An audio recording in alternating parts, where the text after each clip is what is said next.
This 520ST has a cool accelerator card in it, boosting the CPU and adding a Blitter chip. But it has one weakness. It has half a megabyte of RAM. Today, we're going to put this board in and do something about it. Let's get to it.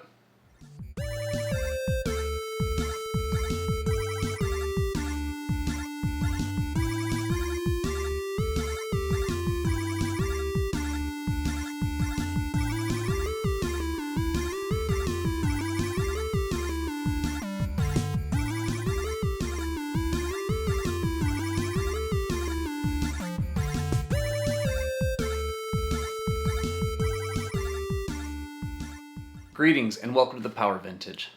Today we're going to do a little bit of soldering, a little bit of RAM removal, and add this board in. This is a fantastic board. I've got it from Exos. This is actually based on an open source design that adds 4 megabytes of RAM to an Atari ST, a 520 ST specifically. These will not work on pretty much any other Atari ST.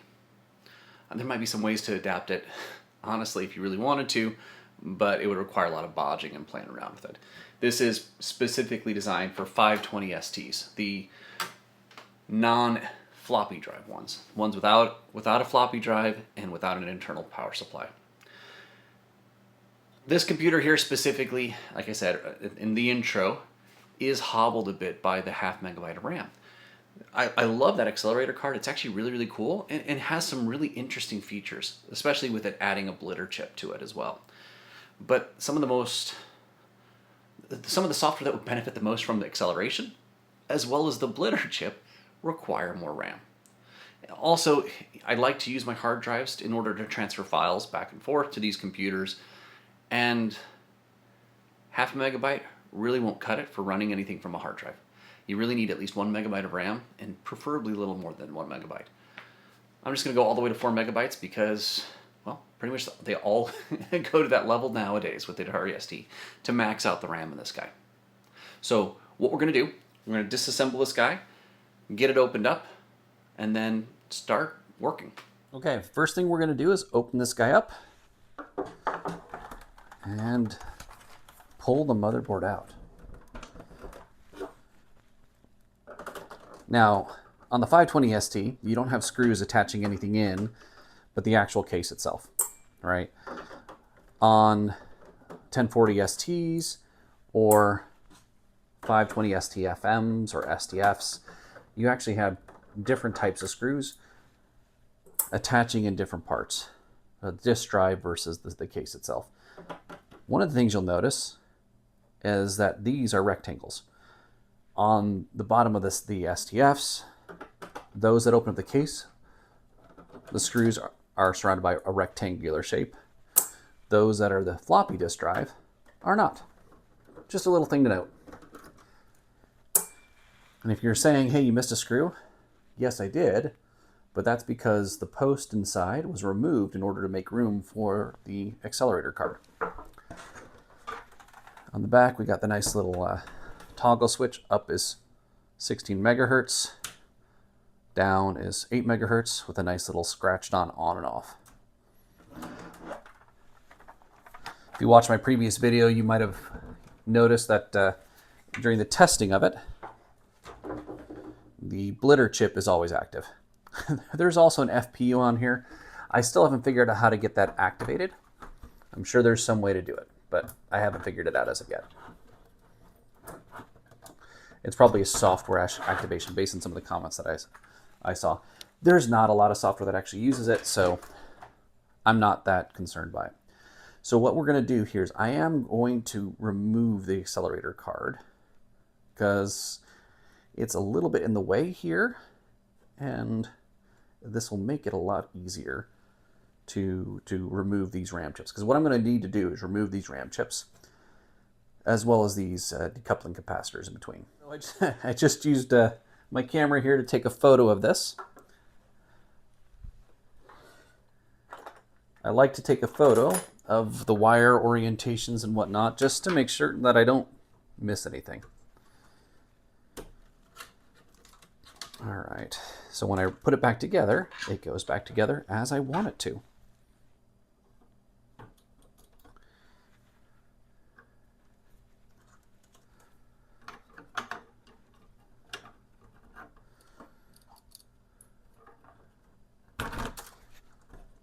Excuse me.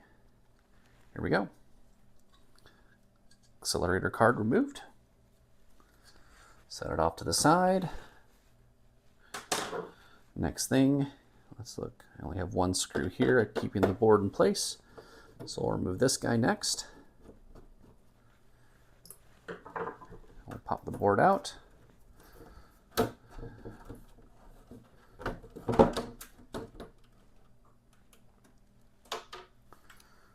All right. So we are here at the moment. We've got everything looking good. And we are done with that part, pulling it out.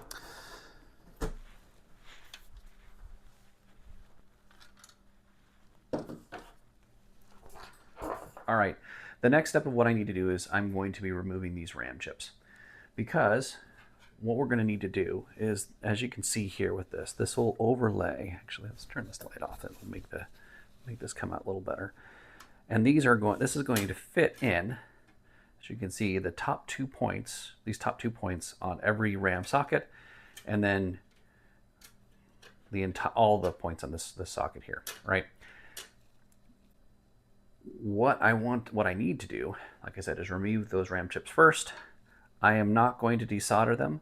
What I'm going to do is, in my mind, the simplest way and the least stressful way for the board. Not the least stressful way for the chips. I'm going to snip each one of these chips' legs and remove it that way, and then use the soldering iron to heat up the legs and then remove them gently that way. All right. And then simply just clear out the holes that I need to in this case. Some of you may not like me destroying RAM chips that are perfectly good RAM chips, but you know what? This works. And again, I want to do the least stressful thing for my board here. And heating up the board, less likely to, doing it more often than I need to is not necessarily helpful. All right. So let's zoom into this specific chip here. And you have to be careful, right? So with these flush snips, you want to just snip off the very side. You don't want to push it down too much, because the last thing you want to do is to snip the board. You can see that snip leg right there. And we'll just do the one, and then I'll do the rest of them off camera. Yep, that's cut through. Does that help? That actually helps. I'll put that light on.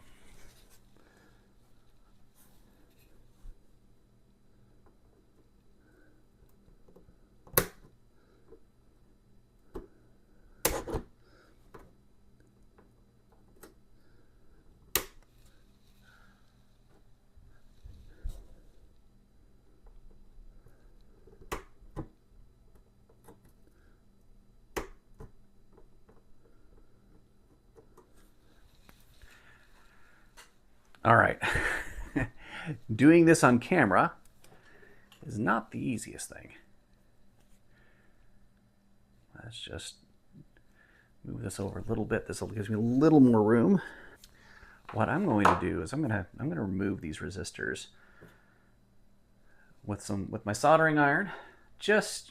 Last thing I want to do is to damage a trace or hurt the board in some way, shape, or form by being impatient. Okay, here we go. So what I'm going to do now is take my soldering iron. First off, we're just going to disconnect this guy here.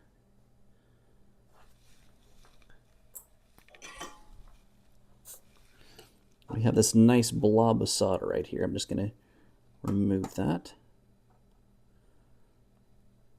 Wick it away. There you go. There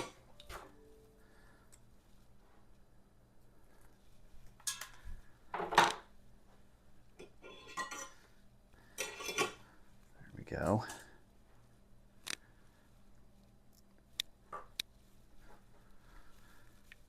We'll zoom out a little bit more. There's another resistor over on this side.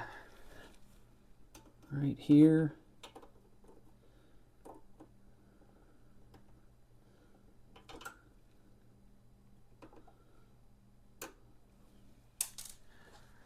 Remove that guy too.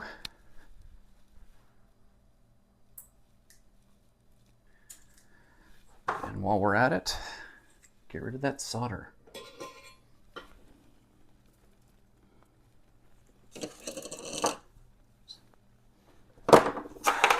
Excuse me.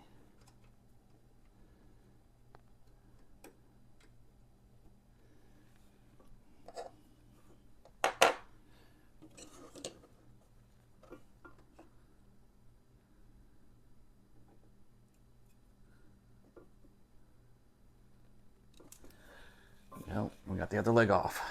We're good to go. So now we're just going to finish snipping up this guy.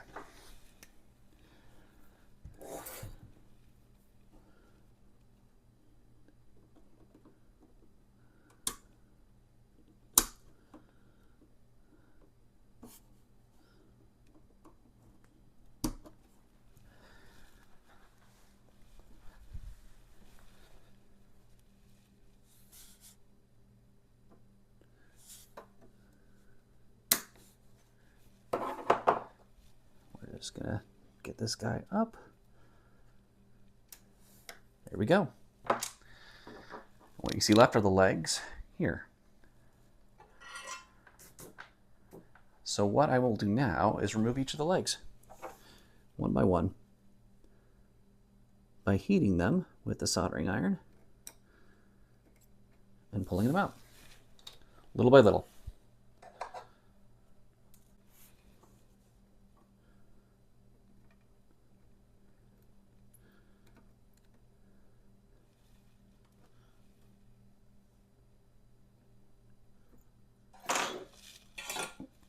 One down, the rest to go, 15 to go.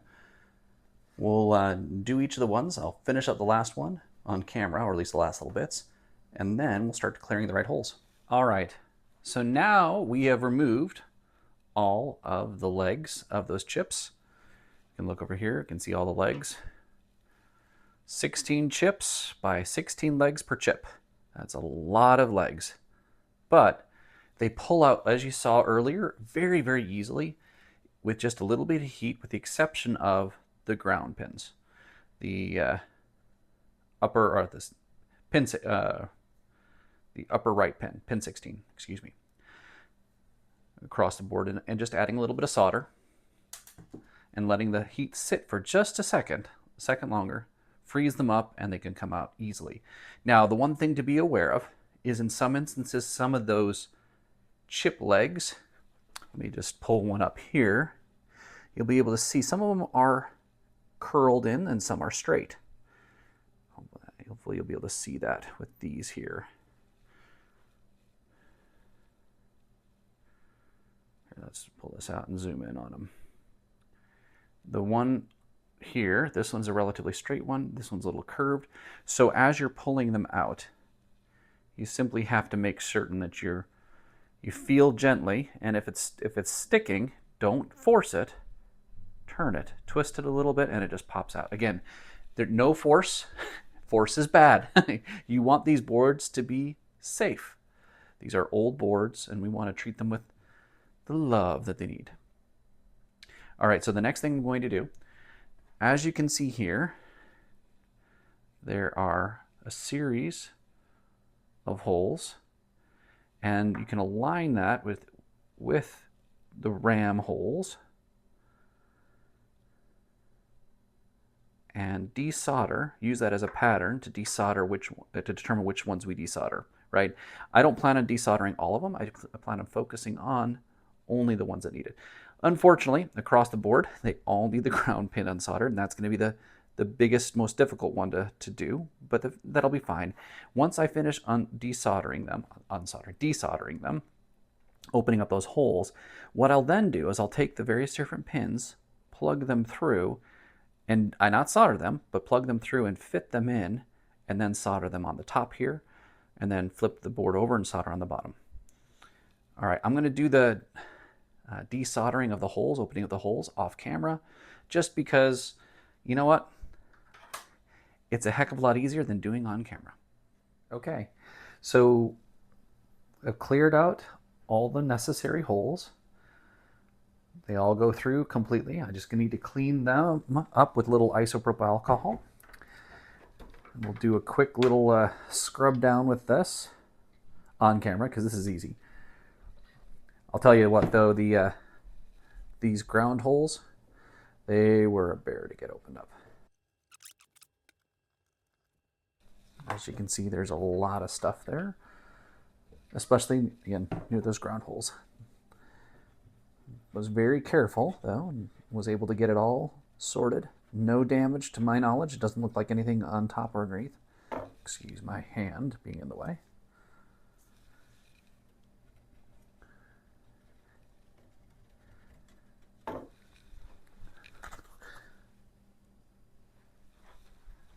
Looks like I missed one of the holes. I have to, one of the ground holes. We'll have to fix that in just a second.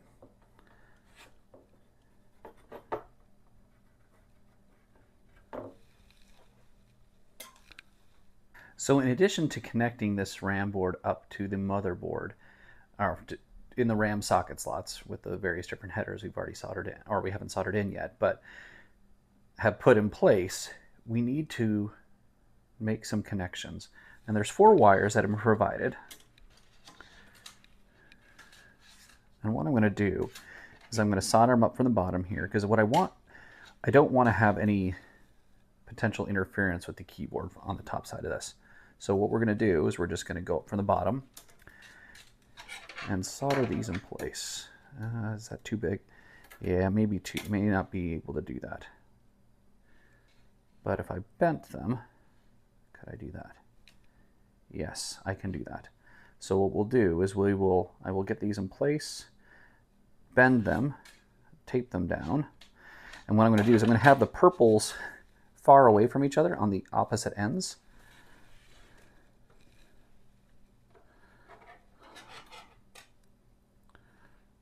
White here.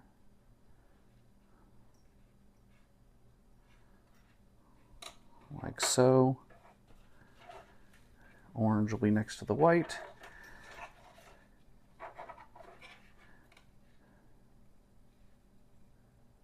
And then purple on the end.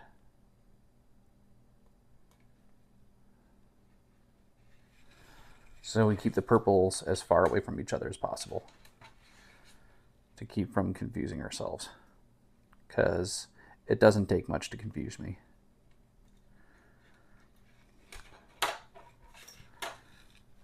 And we will just find some tape to tape that down so they stay in place. Here we are.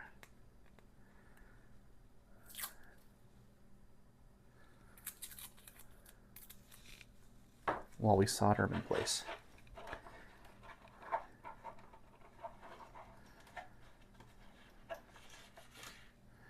Because these will go out to the side, and we're going to route them through this hole here to attach to certain points on the motherboard underneath.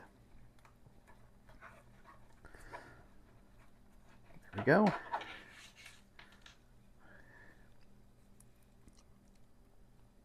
Good to go. We'll solder those in.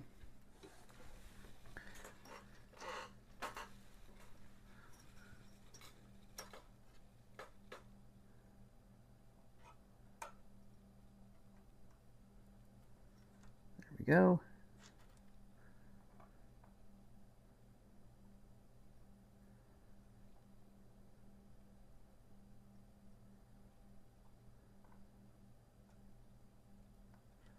There we are. Just make sure everything looks good. Looks good. Now for the fun. The fun part will now be trying to get this in place like this. And I'm going to need every faculty I have available to me to make sure I don't bungle that up.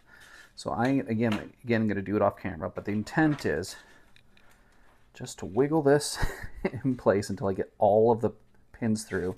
Then I will solder to this RAM board and then flip the board over and solder to the underside of the motherboard. And we're going to that. A few of my things were misguided a little bit, I think. And maybe those of you who have installed this before are yelling at the screen saying, don't do it that way, you idiot. But what I did also do is I removed the decoupling capacitors because I found as I was placing this on the board here that I was running into some interference in some instances.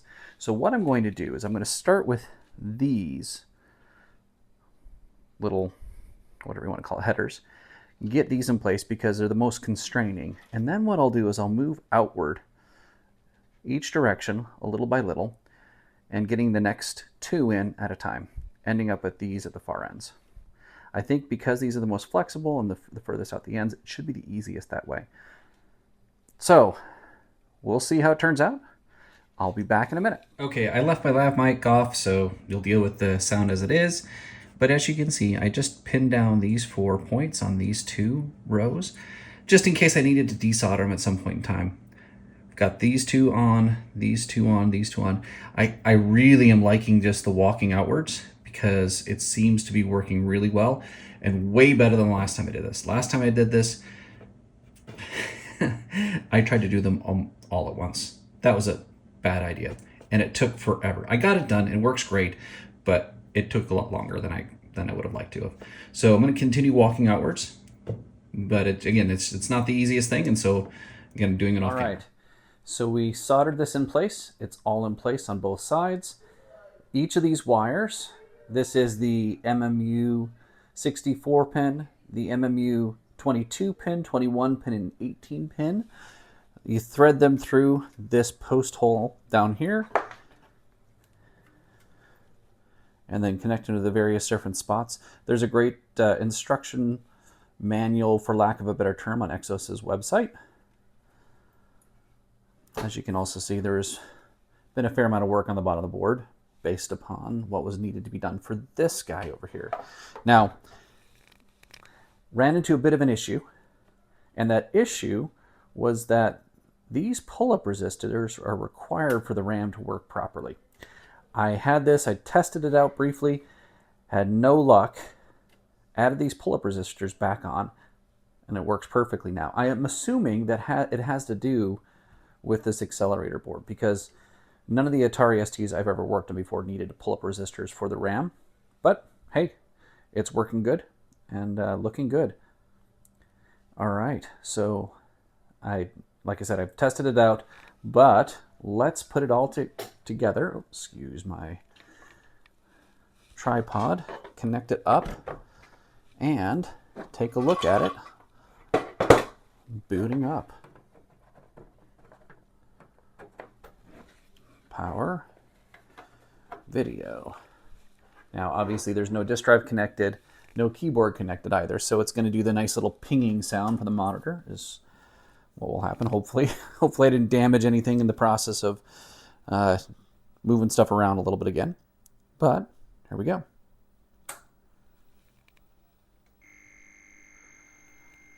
There we go. That pinging says that the keyboard's not attached, but it boots up just fine. Looks good. Well, what we're going to do next is I'm going to attach the keyboard, put this back into its case, plug in the diagnostic cartridge again to check the RAM. I can't imagine the RAM not being there because it's functional, but let's just double check. All right. So as I'm assembling this back up together and putting it through the case, just be aware of this post right here and make certain it's not putting too much pressure onto these wires or that it catches them and pulls them out. Just something to be aware of when you're installing it back in. Because if you were to put this one in, regardless of whether or not you have the booster wires going down there, you would have these RAM wires going into there, going to the MMU, and you don't want to get those yanked out forcefully and perhaps double damage things otherwise as well. Okay, let's get where did they put the keyboard? The keyboard's over here. There we go. We got our keyboard.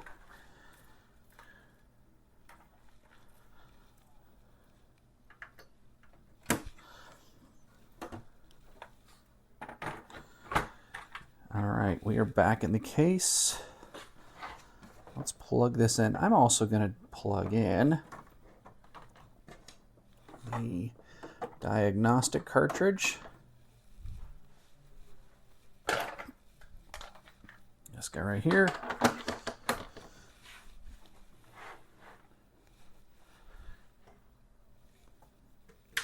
Let's leave the booster off for the time being. All right, things are looking good. Just make sure we don't have any too much weight leaning off there. So let's actually relocate you over here. Zoom in on the screen.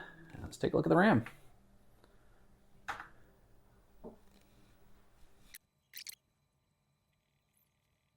Okay, we're back. RAM is done testing. 4 megabytes. Pass. Looks good. All right. Let's just make sure that the short blit test, let's see if that works. No, it doesn't like that. Let's see if we do a long blit test. There we go. The short blit test doesn't work, but the long blit test does. Here, we'll just exit out of there. Everything's looking good. All right, so the next step is to boot up a hard drive and see about running some software. Got the hard drive, the Ultra Satan hooked up here. We'll just power it on and see how everything goes.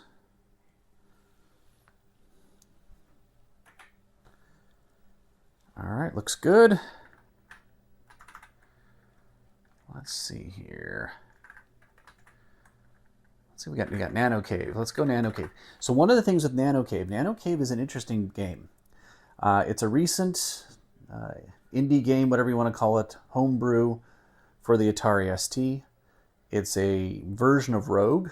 Absolutely love it. I'm looking at putting together kind of a little bit of a review of it. I think it's a fantastic game. However, it states that it's only for the Atari STE. I don't think that's exactly the case because it runs just fine on my Mega ST4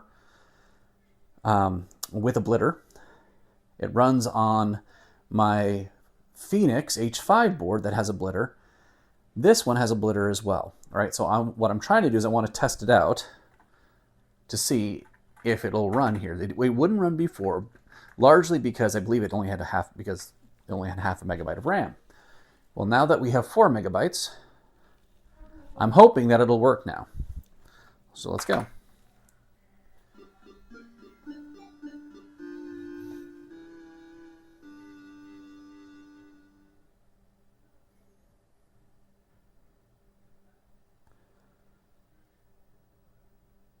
Proceed to this much and then crash in the past. It's working, it looks like.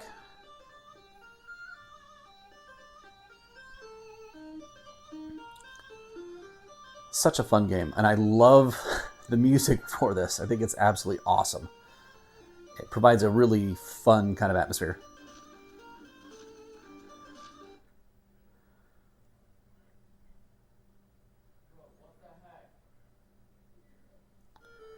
All right, looks like we got it. Let's load a skin. Oh, actually not load a game. Select a skin. And I am going to select the Atari ST. Yes, it says not yet available, but it works.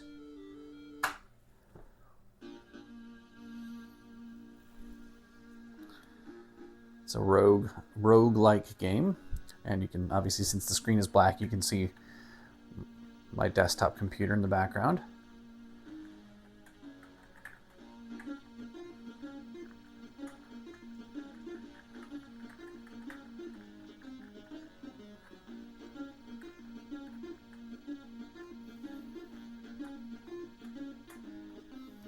Trying to kill this bat.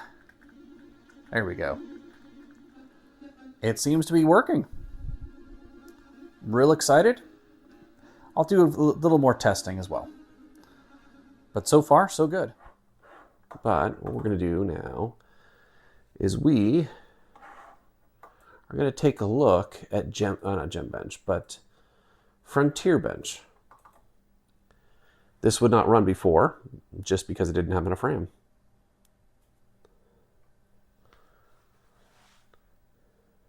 what I like about this benchmark, it's a game benchmark, right? But it actually measures actual performance as opposed to, I like Gebench. Numerically, it's great. This gives you a better idea of how it actually will run function, especially on a game that's very CPU dependent. While it looks like it's a bit better than the base Atari ST, it's still a bit of a slideshow. It's a little better, but it's not nearly as fluid as what you would see on a Terrible Fire 536. Typical scores for a base Atari ST, it's around 700-ish. Just so that you get an idea, you can see the number of frames. So what it's running through this cycle is it's just counting the number of frames that are actually displayed. The more frames you get through the whole run through, the smoother the animations. All right, so what you see here is 789 frames. In the bottom right-hand corner. This is obviously significantly not significant. It's a little better than a base Atari ST, but nothing to write home about. All right, thank you for joining on this little quick journey. It wasn't too quick for me. The video should be relatively short, hopefully, but the actual removing the chips, desoldering the holes, clearing the holes, that was probably the longest part. And then getting the RAM chip installed, that was a few hours, right? Along with the troubleshooting specifically associated with this computer, right? A normal 520 ST is likely going to take 2-3 hours, depending upon your skill and tools available to you. In this case, it took me a bit longer than that, just by virtue of the fact that I had to make certain that I put back in the modifications that have been put in place to adapt the Atari ST to using that accelerator card. All right, all in all, it's awesome. But the most important thing about this is that this is much more performant. It's not any more performant. Let's put it this way: the accelerator card is just as fast as it was before, but adding the extra RAM allows it to really stretch its legs to where it really needs to be, in order to get the benefit out of that accelerator card. Running limited software from floppy disk, that's great, but you're limited, number one, to floppy disk for the most part, and number two, you're limited to any programs that require less than 1 megabyte of RAM. And to be frank, the vast majority of those are perfectly adequate running on an 8 megahertz chip. So the 16 megahertz chip doesn't really add a whole lot to it. Getting that 4 megabytes opens up the library a lot more and allows the 16 megahertz chip, as well as the blitter and potentially FPU, if I can figure out how to get that going, to stretch their legs and shine. All right, thank you so much for watching. Like and subscribe if you'd like to like and subscribe and want to see more of this content. I appreciate it. Have a fantastic day. Bye.